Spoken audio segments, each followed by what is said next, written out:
Hi, ladies and gentlemen. It's May 2nd, 2013, and I keep trying to take these little breaks, to kind of clean up things, try to, arrange your thoughts, try to analyze what's happening. And things are happening so quickly that here I am again. I have to take time out to make just a quick statement. Hopefully I'll be brief. Usually I'm not, as you know. I'm looking right into the sun this time because, there's a scripture in the Bible that says, the light pierces the darkness, and the darkness comprehends it not. Ladies and gentlemen, we're in a dark time. I'm bringing this video out real quick right now because things are so grave. And I'm going to point this out to you. Whether you're Hindu, Buddhist, Muslim, Jewish, Christian, any other number of religions, or just an atheist, it doesn't matter. You are being attacked at your very core level of being able to choose your life for yourself. And that's really what liberty is.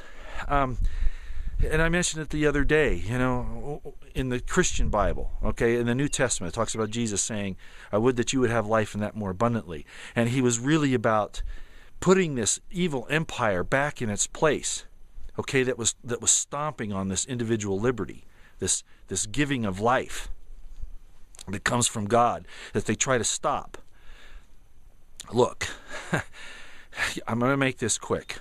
You Christians out there in particular, and I'm talking about you now, I realize there have been persecutions against like the Falun Gong in China, Christians in Russia.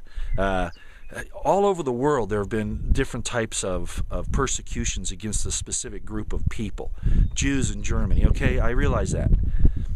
But I want you to see what's happening here. If you're not familiar with this story, I want to tell it to you very quickly. In Babylon, in the Old Testament, in Daniel, okay, Daniel, there was an edict that went out by the Babylonian king Nebuchadnezzar. It was really designed by his court, deliberately to try to get Daniel and his followers. But basically, what happened is they had an edict out that no one could pray to the God of Israel. That was a crime, and if you were caught doing that you would be cast into prison or killed. All right. What happened? This is a law of the land, people, a law of the land. Did Daniel obey it? No, and he was cast into the lion's pit. Did the 3 men who were cast in the fiery furnace obey it? No, they would suffer death before they would not worship their God according to the dictates of their conscience. The U.S. military now says, not only are Christians likely terrorists, but they cannot do anything that would appear to be proselytizing their religion. And I know there are going to be people out there who say, no, they're talking about, trying to preach or trying to change somebody. No, that's just the start, ladies and gentlemen. Just like everything else, it becomes incremental. So now what's going to happen is if you Christians in the military, you haven't wanted to see this thing's coming. You think you're serving the country of God? Oh, I'm really upset. I am. Because here this thing stares us in the face. The king of Babylon declares that you cannot worship your God according to the dictates of your conscience, but that you must bow the knee to Baal and to Molech. I am not a preacher. But I understand individual liberty, and I understand what Daniel did.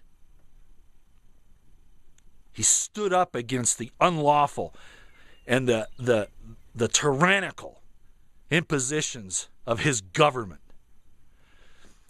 If you join the military, and you did so because you wanted to support this God-given government, this one nation under God, now it's turning on you. Do you see this is Babylon reborn? The Babylon of the last days. This was not a mistake of the prophecy.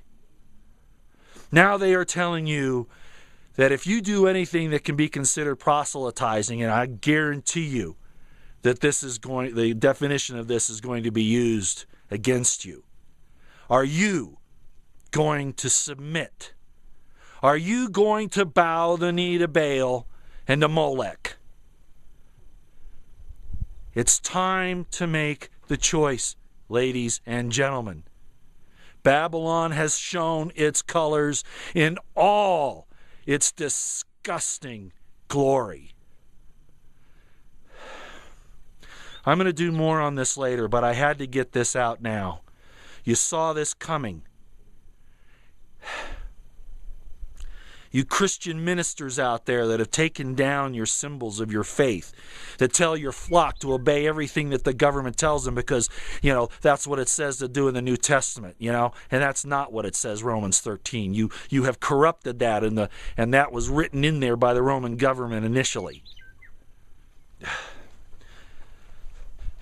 You preach to bow the knee to this wicked Babylonian government in this as well as everything else, and you are the servants of Satan, not of the God that offers liberty and life. You are the priests of Babylon and of Molech and of Baal. Okay, I said I would keep this short.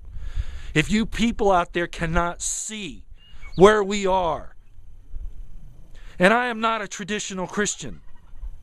I've already said that. A lot of people are finding that out on the internet. I was not, but I took the liberty that was given to me to find truth, and I took advantage of it. It may not have led me down the right road, but at least I was able to determine that myself, not dictated to by the priests of Baal. I was given liberty by my God, and I did not bow the knee. My brothers in arms, do not succumb to this evil of Babylon, this god known as Baal or Molech. That's all I'm going to say right now. If you can't see it now, if you can't see where this is, it's because you don't want to. I'm holding the camera out and I'm shaking a little bit. The evil of this thing. They are using our faith against us, no matter what faith you have. They're using it against you. When they tell you not to pray, drop down on your knees and pray right then. If they tell you not to talk about your God, whoever your God is, you just go right ahead and do it. Good order and discipline in the military, they've got rid of that a long time ago. And I'm not going to go there right now, but their order and discipline is mind control.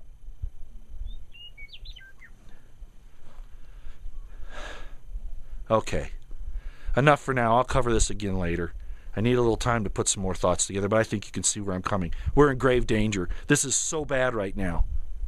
And it's going to get much, much worse. I told you this was coming. Okay, so now that I've calmed down a little bit, let's put this in some other terms, okay? Because all of our police officers, all of our military take an oath to support and defend the Constitution of the United States. And the First Amendment is pretty clear. It says a few important things. You have the right of freedom of speech, the right to peaceably assemble, and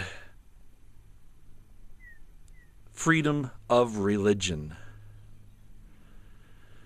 Now, some people kind of turn that on its head and say freedom from religion. Well, any undue pressure by any group on another is not proper. Okay, I understand that. But as I said, this is going to go far beyond, and really it already has, to finger Christians only in this regard. This is nothing against Muslims, Jews, anybody else. But to finger this prohibition against Christians in particular is a violation of the Constitution. It is respecting an establishment of religion, a poor respect of a religion, which is the same thing. The government cannot form any law respecting an establishment of religion. And enacting a law that prohibits a specific religion or its activities is also respecting an establishment of religion on the bad side. So what we have to do is demand that this be turned back. And if it's not, then, as I've said before, we need to withdraw from this evil system. I'm going to have more on this a little bit later, where I can get a more formal discussion and bring some other points in. But I wanted to clarify that right now, because I was very angry before, and I didn't quite take it to its logical conclusion. In my younger days, I fought against a law that respected an establishment of religion. Okay? On the negative side. And I'm against any encroachment upon a person's liberty and conscience in their personal life. All right? So, as Thomas Jefferson said, and I've quoted before, you all have probably heard me say this, I have sworn upon the altar of God eternal hostility against every form of tyranny over the mind of man.